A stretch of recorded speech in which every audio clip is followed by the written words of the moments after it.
I've always been interested in contributing to open source projects. What's a good way to get started? Love that question because there's so many good ways to get started. You could get started by just helping triage issues. So many open source projects have issues where the maintainers, they don't know if it's a real bug or not. A lot of repositories also have what are called good first issues. Home Assistant is this cool open source org. In Home Assistant, look at that, they have 2.9K issues. Do you see that? They have so many labels. That's amazing. Good first issue. Aha! They've already got some here where it's like, this is a good first issue for you to take on and fix. And also generally just thinking, what are some projects that I use, that I care about, that I might be able to help with? The Developer Party of the Year is back. GitHub Universe lands in San Francisco and online October 28th through 29. Expect workshops, panels, demos, networking with your open source heroes, and a wonderland of interactive fun. Super early bird tickets are now available until July 8th because who doesn't love a good deal and a great excuse to mingle with fellow builders?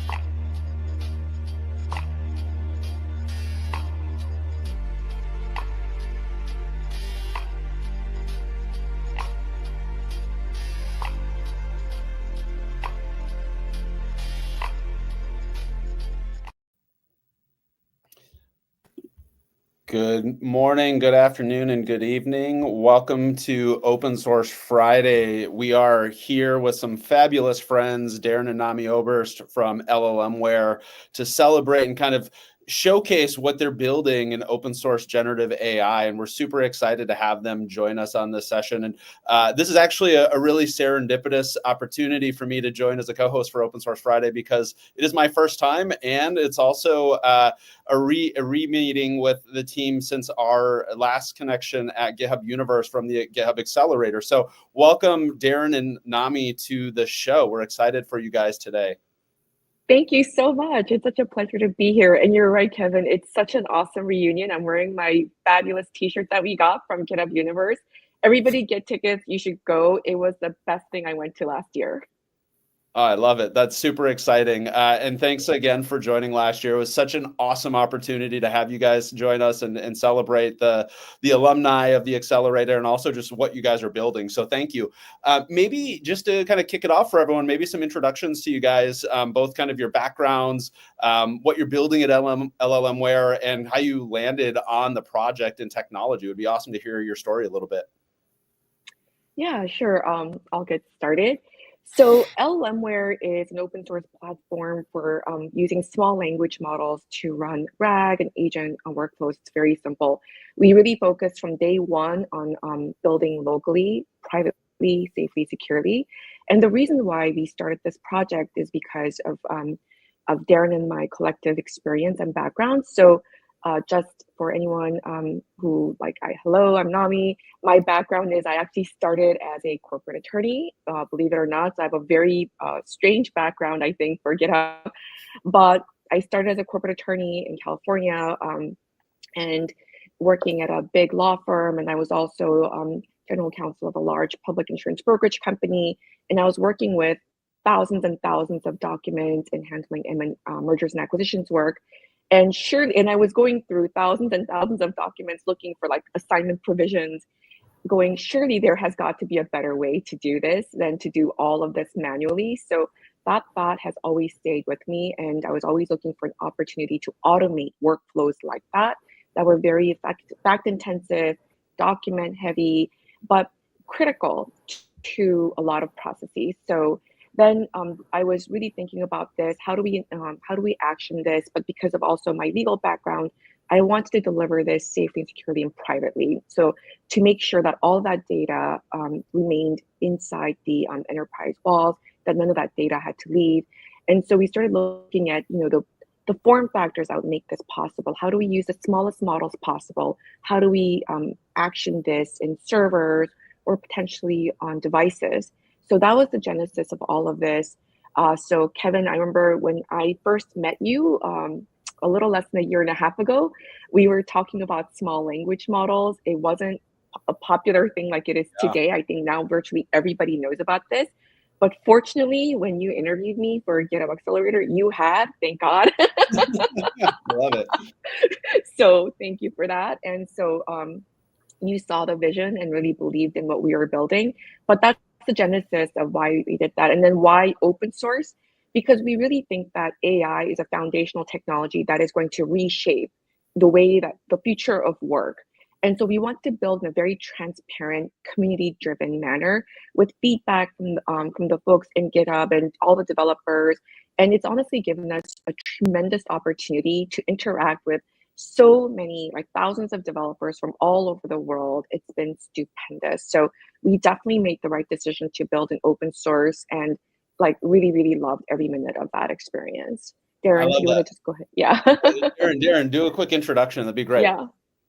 Yeah, so Namee's background is in legal, finance, compliance. My background is all in software-related services, consulting, outsourcing. I've been training models for over 10 years. And so Namee sort of narrated the story of how we were thinking about this.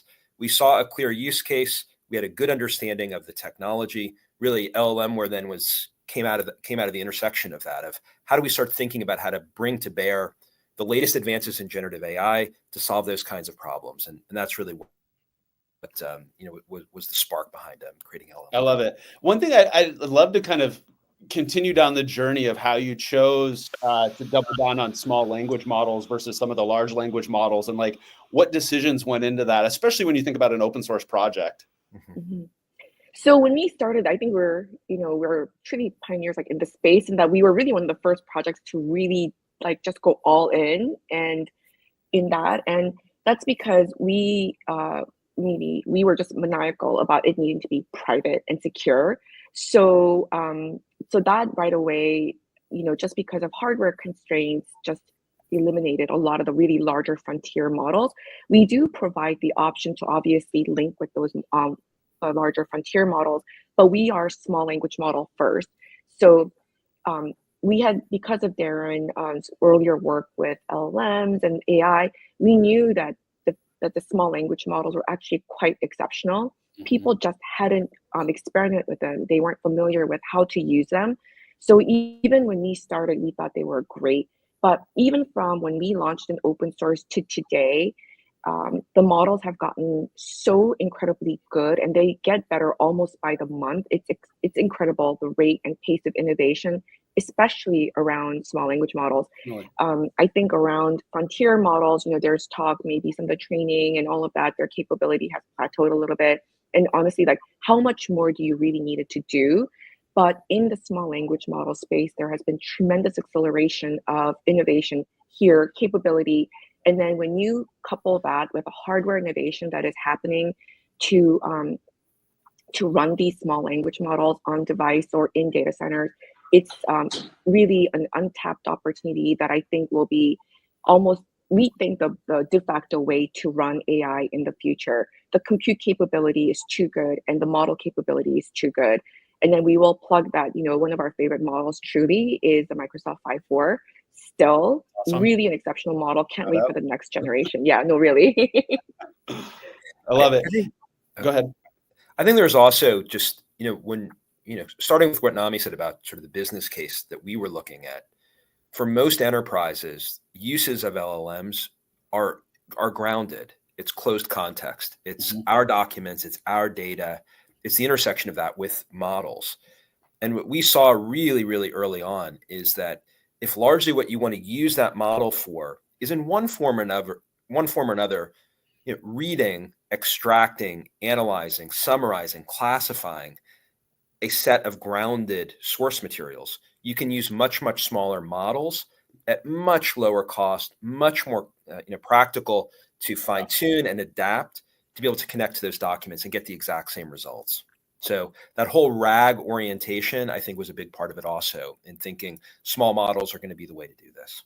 I love that. And it'd be interesting to hear a little bit more how you went about training and building the platform for LLMware, and kind of maybe some of the challenges or even like opportunities you saw building the platform specifically based off of where RAG was and kind of where RAG's going today, and thinking about maybe even some more of the broader complexities of where these smaller models are going versus some of the thinking reasoning models, like how you think about the different training aspects. Yeah. So a big part of our view is that one of the reasons people don't use small language models is actually they're harder. So it's easy to default to using API-based models, not even because they're frontier, they're so much better. They're actually not in most cases. But what they are is a lot easier to use. In most cases, it's simply calling, a REST API. It's throwing tons and tons of context at it, and the model is going to come back with something reasonably sensible. So it's easy. So a big part of our thought process around LLMware is how do we sort of deconstruct that? How do we make small models as easy to use from a developer point of view? And there's a lot of stuff you actually have to do, because you have to actually handle the logistics of moving those models, getting them into a local environment. You have to think about a lot of the underlying dependencies, the inferencing capability, the quantization. You need to build a lot of abstractions then so that different types of models can be substituted in seamlessly with the same type of development interface. And so I would say, as Namee said, from the very beginning, what we wanted to build with LLMware was small model first. And, so we were building this and we looked at, LangChain, Llama Index, DeepSet. They weren't small model first. In fact, what most of those frameworks was, we're going to do this with OpenAI, and then perhaps as a secondary thought say, oh, and by the way, you can also do this with a small model. All of our examples, everything that we tried to do, all the functionality, all of our classes, everything from the very beginning was designed to making this the best possible and easiest developer experience to use small models to do that.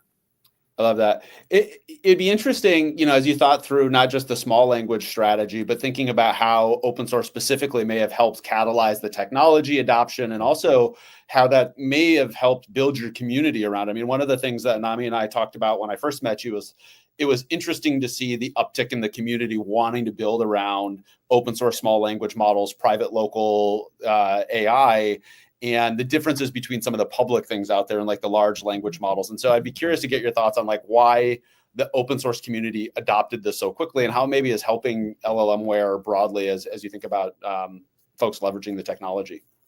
Yeah, I mean, the biggest thing is that these models are available in open source to begin. These models themselves are available for all of us to use and download and to control, to access, to put into our private environments, to put on our devices, put on our data centers.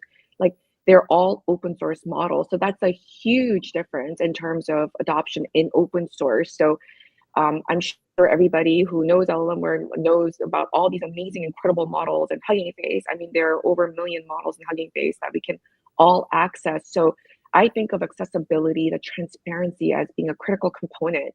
And now, once you have these amazing models in open source, then as Darren mentioned, the next ingredient is how do we actually use that? How do you actually deploy that?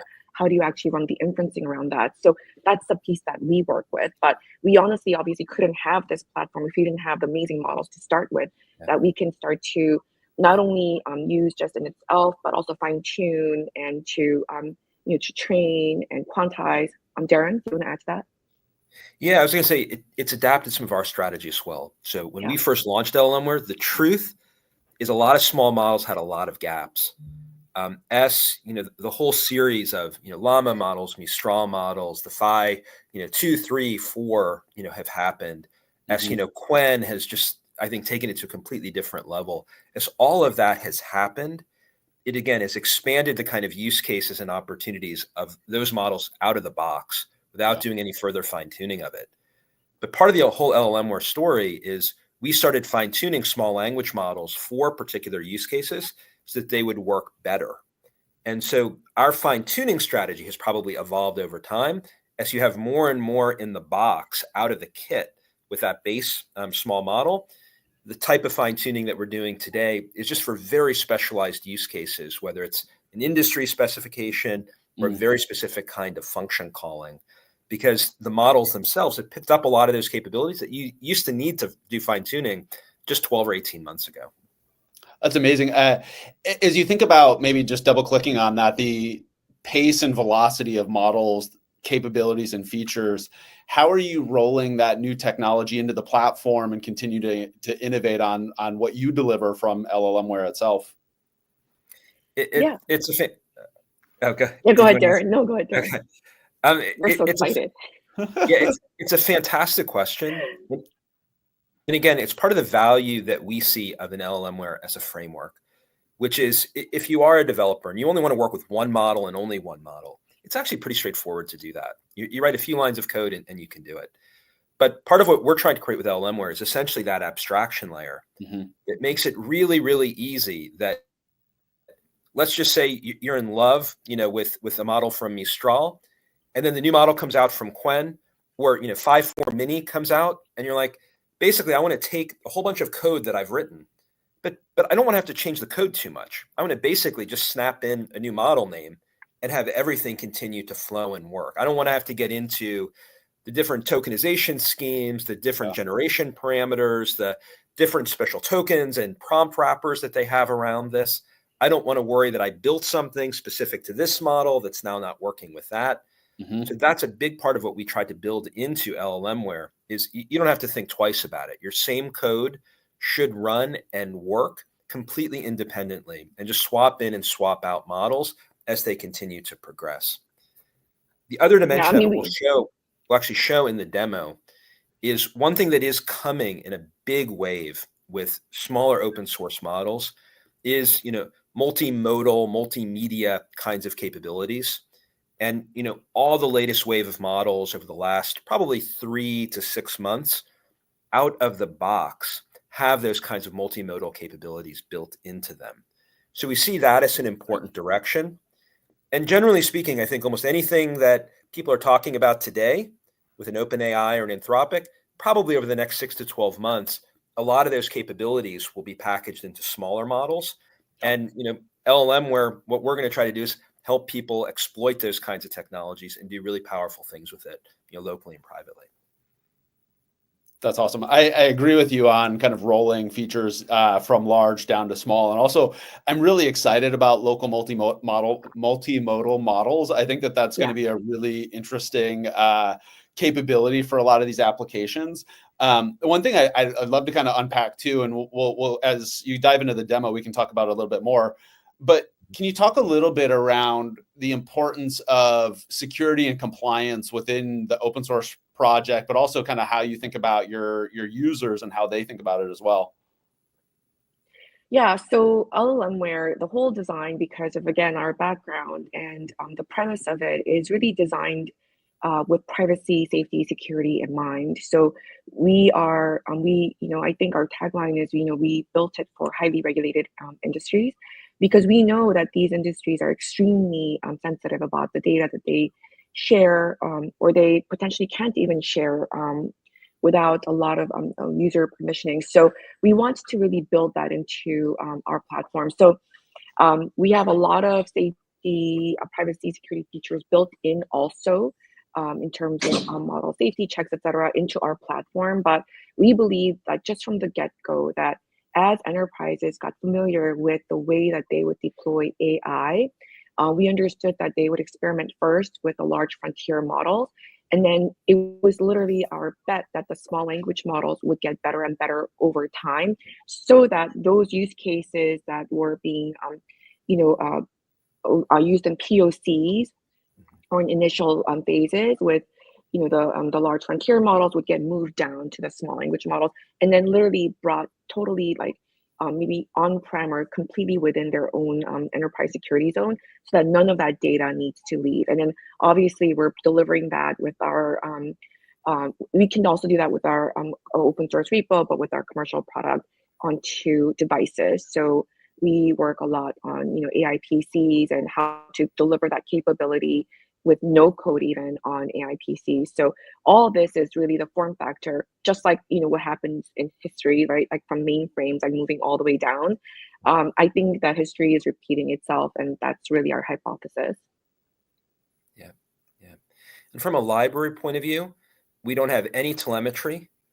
We try to keep our dependencies to a minimum. Yep. We actually believe one of the biggest security vulnerabilities in a lot of open source projects is they have so many layers of dependencies, which in turn bring in other dependencies, becomes unmanageable. So we try to keep as few dependencies as possible. We try to keep the library itself as contained as possible, the class abstractions as clear and transparent as possible. Even the number of files in our repo, if you look, it hasn't really changed. So we try to keep it in a finite way. You look at our forks, we have a lot of forks for a library our size. Yep. We see that as part of the design. We want the library to be easy. Take your own cut of it, embed it into what you're doing, and then you can count on it. So all of those are some of the things we try to build in from a developer point of view to reduce some of those kind of security vulnerability risks. I love that. I mean, it's certainly one of the most important things is making sure like dependency management and like clarity of package management is super critical. I'm curious too, like as you think about maintaining it, the like upkeep of the forks and the packages that people have as you change or add things, like how do you communicate to your like consumers of the package themselves? Like what's kind of that model looking like right now? Yeah, Namee? Discord? Yeah, we have Discord. We have a really large, thriving Discord community that we communicate with. And then we also have a YouTube video channel. So we put out YouTube videos periodically that people can check in where we show code live. So we have, we write dev articles. So we really try to do a lot of community outreach and engagement.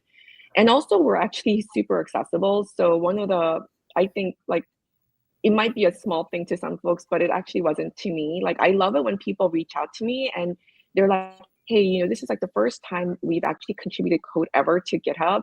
That's and huge. So people are like really shy about it. And I'm like, thank you so much. Like, we love it. And then it kind of, it gives them the confidence, like, okay, then I'll do more next time. Like, I'll contribute more code next time. So that is a huge win for us. Like, we love that kind of engagement. So shout out to you, Wissam, if you're watching. Thank you for the code. I love that. I actually really think it's super important to make sure you're building an inclusive and open community to bring people in, engage, and like the more welcoming you can be and helping them be successful as contributors back to the project is like one of the most rewarding things you can have. Yeah, I think that's really, really cool. Maybe if you're ready for it, let's dive into the demo. I think it'd be really cool for folks to see it. So I'm going to bring up the demo quickly. And there we go. We have the infinite window. There we are. So let me ask you, you can see my IDE? Yes. All right, cool. So I'm going to do 2 demos. Just shout if the screen isn't clear or if I'm saying something that doesn't make sense because it's not what you're seeing. And I'm going to try my best, if I can, to get the font a little bigger wherever I can. So there are 2 examples that I'm going to go through. We have a lot of example code in our repo, most of which are annotated and most of which are really designed to be a starting recipe to just start to figure out, how do I do this or how do I do that, with the idea that there's no better way to start learning a more complicated thing than to get started with at least a simple framework that you can use. Yep. So the 2 examples that I'm going to walk through, one is less visual. It's probably a little more techie. The second then is more visual. So again, I think it'll be a little more engaging from kind of the rest of the audience point of view. But the first one that I wanted to do is something that we think is one of the most important patterns in using generative AI in the enterprise, which is really around structured data. And so what we're going to walk through is something that we would call an agent with custom tables. You can see I'm actually walking through a real example that's on the site. This is the example code. I'm going to come back. I'll spend a minute or 2 just explaining what's here. But within LLMware, our overall package naming structure is pretty flat and pretty simple. It's organized around a set of major high-level interface classes. And here, we're really going to use 2 main classes inside LLMware. The first is our LLM-FX class. We're going to create a SQL agent. And that SQL agent can take a natural language query it can take then a table schema and it can generate the SQL then automatically, which we can then go use to query a database. The second that we're going to use is a high-level abstraction that we've created that actually runs on top of either a SQL or a NoSQL database and can be actually deployed locally. And we're going to create a custom table from a CSV file. So we're going to go through the whole life cycle so that people can see how to do this. First, you start with your CSV, you build a database table, then we're going to create our agent, and our agent then is going to enable you to ask natural language questions to the database table that you've just created. So there are two main functions here. There's build table. Again, I'm going to skip over this, but it's a nice, simple, high-level abstraction that enables you to take a CSV, validate and remediate it, and then automatically generate a database schema that then gets saved in a local database, whether that's SQLite, Postgres, or Mongo. Then once you've actually created a database table, you can use a CSV or JSON. Then if you're using SQLite or you're using Postgres, so it does have to be a table-based SQL database. Okay. Then we're actually going to create our agent. The agent formalism within LLMware is really, really simple. We create our agent, we load our SQL tool, and then we're going to run through a set of queries. And it's as simple as using one command, a query custom table, and that's actually going to do all the work for us. Now to launch this script, and again, it'll be a little clearer once we actually run it. We're going to run this on just a local SQLite database. So all this is actually happening locally. It's going to happen as we're talking in real time. I have a CSV. It's just a simple mocked up customer table. It actually is available in the repo, so you can use that as a sample just to get started. We're going to build our table with that CSV. And then we're going to pass to our agent just a handful of natural language questions. Basic questions that, let's say, not a data scientist, not a data analyst, the kinds of things that you'd want to be able to ask in natural language and have your agent come back and give you responses that are fact-based and pulled directly from that underlying database. So what I'm going to do, I'm just going to run this. And then as it happens, we'll take a look at the results, and I'll come back and explain what we're just seeing. Again, I hope you can see my screen okay. There's a journaling capability that we've turned on that gives a really nice visualization of the process and steps that the agent is going through. First thing that we did is we actually took that CSV file. We automatically created that database in SQLite locally. And then our agent went to work as it was stepping through those 5 natural language questions that we see above. And you can see then a really nice articulation of what it was doing, the table schema that it was referring to, and then the output actually that was produced as it walked through each of these steps. The net effect then is at the end of this example, our agent then gathers all the responses that it has. And so what it was able to do is, if you see the question above on line 111, the query list, which customers have VIP customer status of yes, you can see that first row, it actually translated that natural language into SQL. The SQL then was run against the database table that we had just created. And then the answer that our agent gets is entirely fact-based. It's entirely grounded because it's just information that was pulled from that database. The second question, what is the highest annual spend of the customer? 93,540. Which customer has account number, a specific account number? It's Melinda Lyons. Which customer has the lowest annual spend? It's Michael Rogers. And then we asked a yes/no question, is Susan Sorensen a VIP customer? And what we get as an output from our agent is you can actually see how our natural language question gets converted into a SQL statement. And then that SQL statement is what's actually run against our database to give us the answer. Now, the reason I wanted to walk through this example, even though it doesn't have any visual around it, is we see this as an incredibly important pattern And one of the most common requests that we get from enterprises is basically, how do I put together this end-to-end life cycle in a safe, cost-effective, fact-based way to start to enable my business users to ask questions like this and then be able to retrieve information from a pivot table, an Excel spreadsheet, or a CSV. And this is, 100 lines or so of code in LLMware, the complete end-to-end process to be able to enable to start to implement this. That's super cool. I have a few questions to kind of like dive in on this. One is I really liked the simplicity, both of the class structure, but also just kind of the ability to understand what the agent's doing. How did you think about human to agent kind of UX so that the actual developer knows what's going on and keeps them in the loop? Yeah, it's a great question. And it's one of the things that we actually think is one of the defining characteristics of an agent. So we first started building agents into LLMware. It was almost 18 months ago. We built up a whole set of specialized models like this model. This is actually an LLMware, a fine-tuned model, a SQL agent model.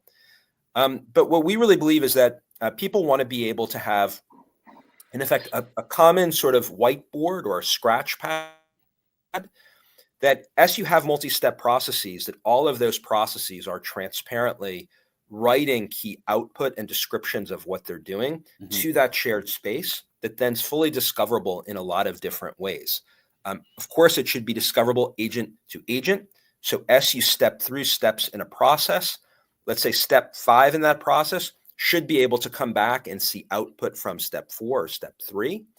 But also to your point, very much to the developer or to the consumer of the agent, they should be able to have a variety of different mechanisms, some more verbose, some less verbose, some that they can handle programmatically, some that they can just see on the screen or surface to a user of what the heck is actually happening. It's powerful to have a high-level interface. It's powerful to see the one line of code. You're like, wow, that's super cool. But if you can't see what's happening under the covers of every single step that's executing, then it loses a lot of its power and its effectiveness. And you're like, I don't know why it's not working. I don't know how to change this. Yep. And so a big part of the reason we provide this integrated journaling capability is just for the question you asked, which is to give a developer a view of step by step what's happening. And if this isn't working the way that you expect, you've got pretty good visibility on what changes you might need to make to get your process working the way that you want it to. Totally. I agree with that. I think that's a unique approach and kind of still a learning and a defining factor of like, how do you interface with agents today? The second thing that I think is really interesting with this characteristic is like, it seems like you've done a lot of work on tuning the actual agents and the models to get to a deterministic output with like facts and data. Yeah. How did you think about like evaluation criteria and kind of the models that go into that so that, your users can trust that the output's going to be deterministic and high quality? Yeah. So we've done a lot of work around this. The first thing is, and we actually published a video on this, people do inferencing wrong, period. And there's more and more understanding today. You should turn temperature down to 0. And even turning temperature down to 0 is not enough. You have to turn off sampling because sampling still introduces a stochastic element into every single generation step. And so one of the things we did in a video is we actually showed anywhere from 5 to 10% variance occurs solely due to that factor. Wow. So before you do anything else, if you want to get higher quality, higher fact-based results, turn temperature to 0, turn sampling off completely. And we provide those knobs and roll that through all of our underlying model implementation classes. So whether you're using GGUF, PyTorch, you're using a model from Hugging Face, you're using OpenVINO, Onyx Runtime, or you're using an OpenAI model through LLMware. Through any of those, we have explicit knobs where you can turn sampling off. The other huge thing that does then is you will get the exact same results. So I wasn't worried running this demo of like, oh my God, what's going to happen if it picks something randomly different than what I thought before. And it's where so many big company demos like up on stage go wrong. Turn sampling off completely. And then the result that you get for the same input will be 100% predictable. You can test, you can iterate. If you aren't seeing what you want, it means there's some error in the way the model is responding. Second thing then is around fine tuning. what we've done here, again, to optimize small models on device is we fine-tuned a set of around 20 different models that we call SLIMs, structured language instruction models. They actually output JSON dictionaries. And then we've built a proprietary methodology that we've put into LLMware that actually then does logit analysis of the key zones of value from that structured output. So as an example, let's say you're doing a sentiment analysis. What you really want to look at is when the model was actually writing positive or negative or neutral, how likely was that logit as opposed to other logits that it was considering in terms of the ranked options. So we can produce then a confidence score that's literally based generation step by generation step of what options was the model considering at that step. And so having that level of granularity and the control over every facet of the generation process, combined then with we provide 10 configurable controls throughout the end-to-end model lifecycle. We think this just gives the developer a lot of that power and the ability to tune these knobs to fit their particular use case.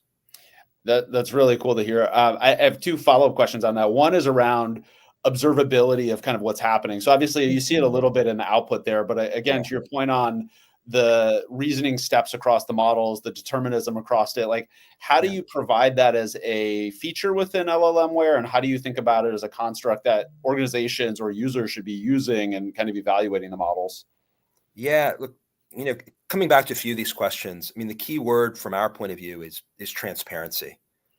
If you have transparent steps of execution with full view of the metadata at each of those steps, then you're empowering the developer, you're empowering the enterprise to do what they need to do, depending on the criticality or sensitivity of that particular use case.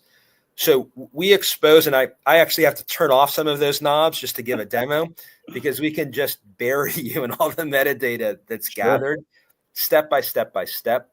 But we can provide all of that. It can be saved and captured automatically down to every single facet of at each generation step of the model. For each token that was produced, what was the actual array, the distribution of the particular tokens that the model was considering and evaluating, and with what strength of kind of signal of the underlying value. So we can provide that level of granularity. And then we also try to provide higher level abstractions as well, so that you can get some view of, I had an input context. What was the statistical correlation between that input context and my output? And then we've built into LLMware a whole set of source verification tools to do that kind of statistical matching, to say, here's actual information that got passed into the model. Here was output that we found from the model. These were the numbers in that output that we were able to correspond with things that were in the input. And similarly, here were numbers that were mentioned in that output that we can't find in any of the input that was provided. So we have also, the other thing we've done from a fine-tuning point of view is try to really avoid open context. Open context is the root of a lot of evil in that. If the model is giving you a number and that number was not in the context that you passed into that model, it has to be looked at very critically to say, where did that number come from? Is it time dated? It's no longer applicable. Was it made up? And so if you're providing grounded sources, and if the model is only responding from grounded sources, it's much easier then to validate that the output that you have does correspond with what the input was, that the model is answering in more of a fact-based way. That makes a ton of sense. And maybe following back up to your SLIMs, like how do you think about generalizing those to make it easy for different use cases or capabilities within organizations? And the other piece of that is like, have you found users want to create their own custom SLIMs to be able to like structure their use cases a little bit differently or like customize them? Totally. So, we started the SLIMs. We first launched it almost 18 months ago. Okay. So it was probably ahead of the curve. It was before agents were cool and everybody was talking about them. And, one of the demos I'm not going to show today is, we could have 10 SLIM models, running on the edge, all coordinating to deliver a complex outcome. And so instead of taking one big model and saying, okay, big model, now imagine, you're trying to analyze the emotions of this. we actually have a model that just analyzes the emotion. Instead of saying, okay, now your job is to figure out like what are the prominent, topics that are represented. No, we have a topics model. We have a summary model. We have an extreme summary model. We have a tagging model. We have an NER model. Because what we really believe is that those classification activities really are the glue that ties together agent processes. So there might be one step where you're like, yeah, gather some research for me and do some kind of summarization or write kind of an overall thing around this. But ultimately, the core of that agent process, in effect, is the JSON dictionary that you're creating with all these structured keys that you want to go produce. And so that's really what the SLIM models were designed to do. And then designed to be, just as you said, fine-tunable for an enterprise. So let's say we have a rating model that rates something on a scale of 1 to 5. Well, what if you have let's say a sales stage? So you're looking at something where you want to be able to classify based on a customer meeting. Hey, what sales stage do we think this is at? Well, a rating model is not going to give you that out of the box, but it has been tuned already to handle something to give you a sense of polarity of good to bad. It becomes a perfect model then to fine tune to say, let's fine tune this based on sales stage of, early, qualified, late, ready to close, et cetera, but to build that fine tuned on top of one of the SLIM models. So that's very much the intent and the design behind them. I love it. I believe you had one more visual demo. Do you want to go to that one next? Just kind of. I did. Thank you. Thank you. I wanted to get to this one.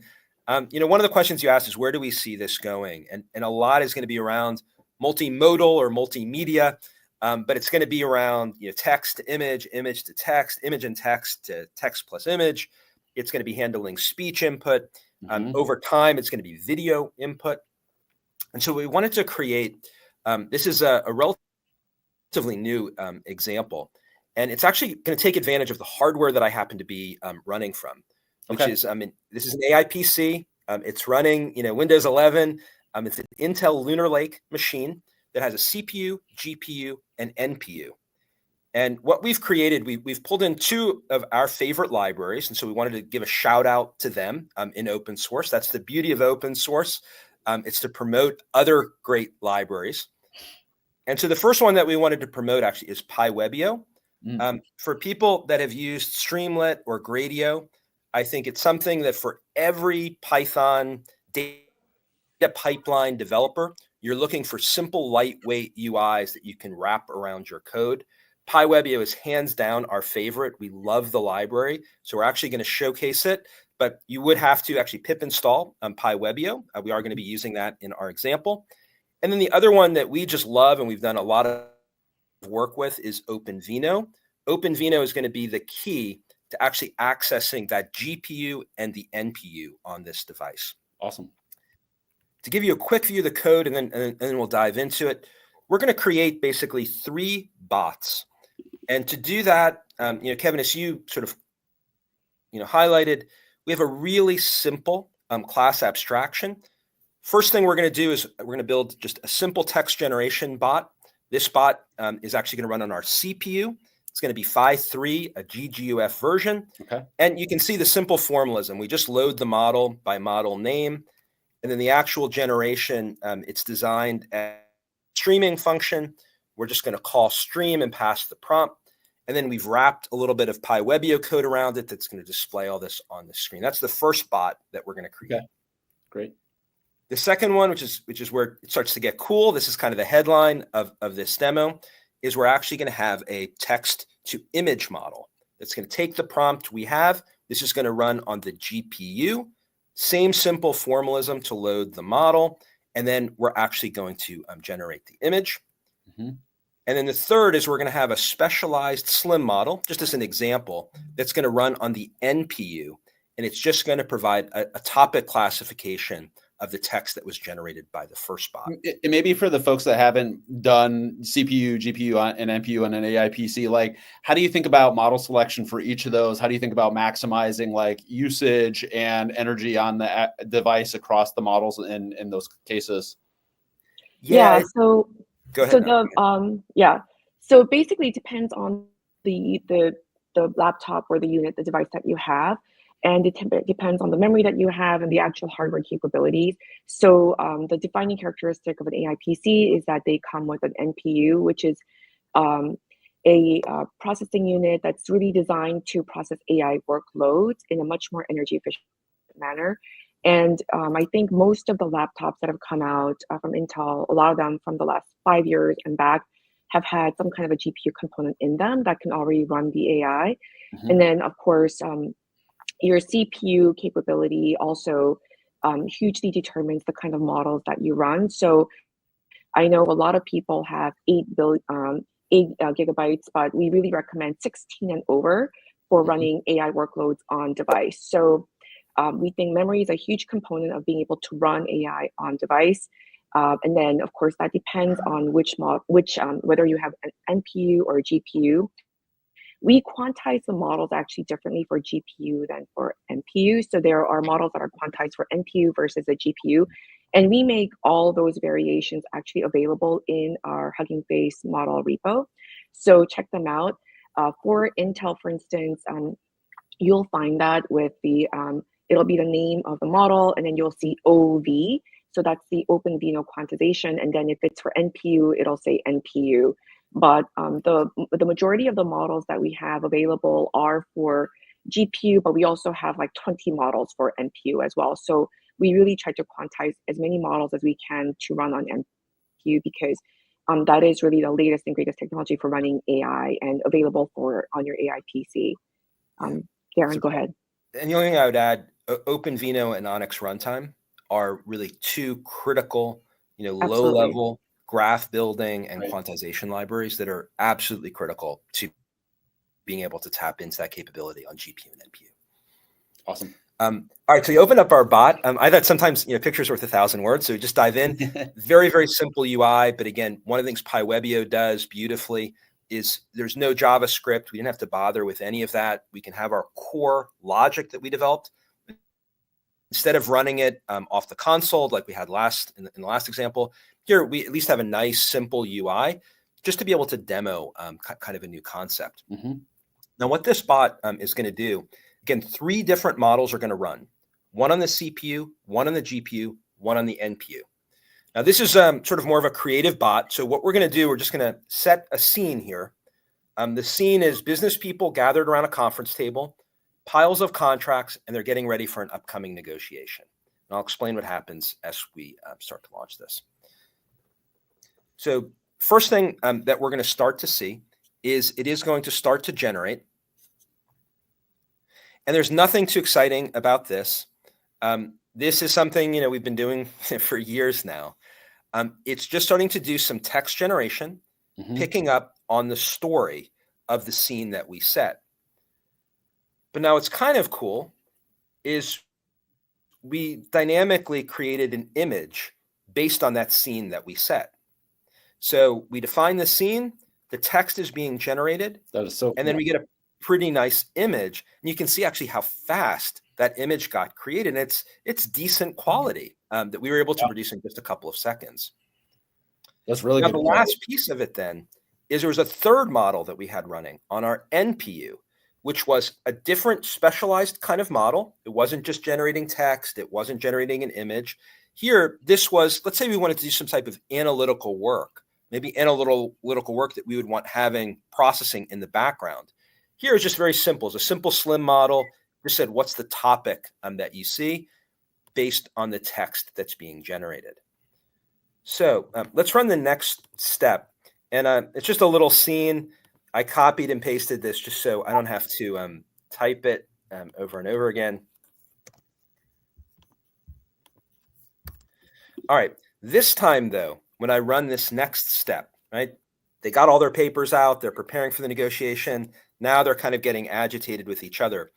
What I want to show you at the same time that the process is running is I want to show you the task manager so you can see what's actually happening, CPU, GPU, and NPU with 3 separate models running concurrently. Super cool. All right. So here you can see CPU is cranking. The GPU, you're going to see it's going to start to pop as that image is getting created. So the text is going, that's mostly on the CPU. The GPU is going to come because that's where all the image generation is happening. So you see the GPU spike. The NPU spike is going to happen slightly later because we're waiting for all the text to get created.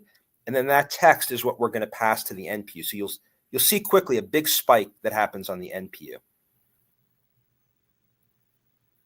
There we go. Oh, that's awesome. So 3 different models really capitalizing then on these 3 different kinds of processing.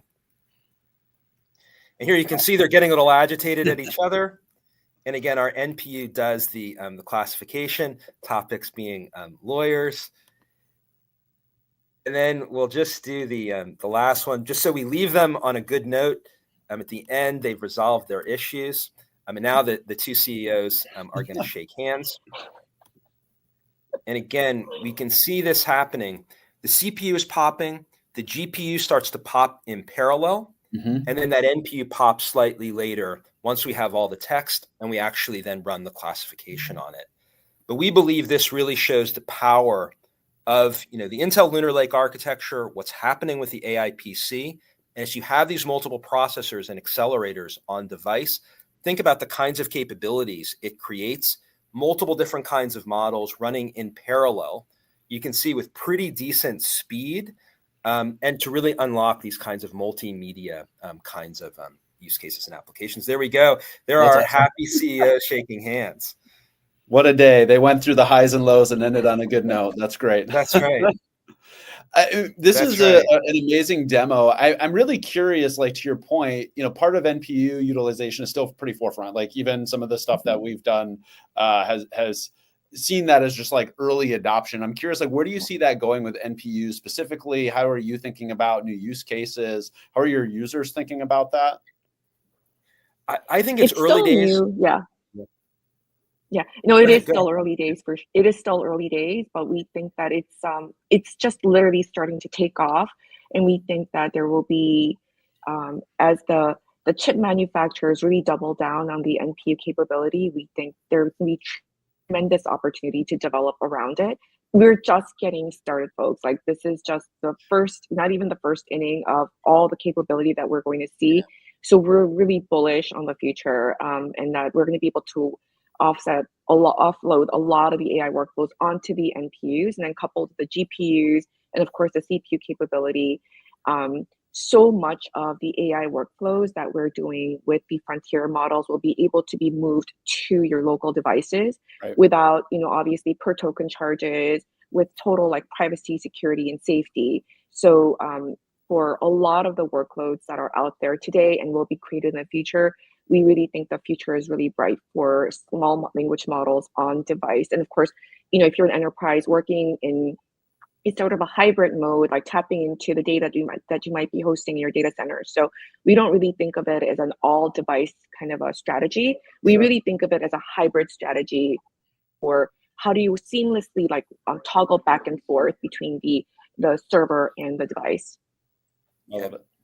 It's early days. The tops are going to keep growing. The device capabilities are going to grow. The adoption is going to grow. And it's just going to be revolutionary because just about anything that you want to do with AI, you're going to be able to deliver on an endpoint device. And here you can see just simple code that we're providing, basically just popping each of those models into separate threads, loaded into those different processors, and then all able to essentially run concurrently. I mean, that's about as simple as it gets. And obviously I see some of the slims that you put in there and some of your knobs that you've added as well. I mean, one thing that's really unique there, to your point, I think earlier in the conversation, is really it's just add the model and the configurations and you're ready to go. Like the rest of it gets handled in your own package. As you think about like where Llmware goes beyond this, like where do you want to take the project? Where are you taking kind of your own capabilities from here? Yeah, we really want to go, head first and invest more into the small language model space.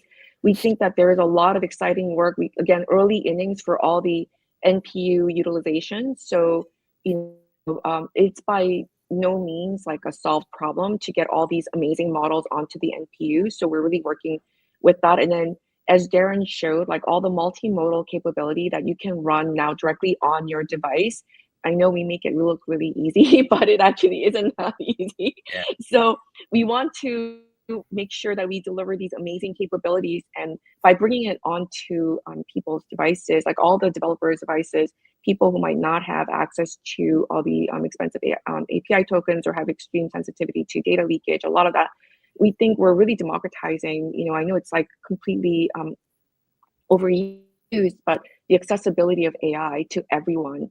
Yeah. And all of this can be used in air gap mode without Wi-Fi. So think of all the resource constraints that people have all over the world. And we think that we're solving for that problem. And of course, the energy efficiency, right? Yeah. Running this on your device versus, I don't even want to mention like how Totally. I mean, how much you think energy about takes. Yeah. resource utilization, you think about token throughput, energy, et cetera, like all of those on top of the privacy and localization that you have here, which I think is really a powerful story that you have within these, both within your open source package itself, but also in just these use cases that you demonstrate, like where it's going.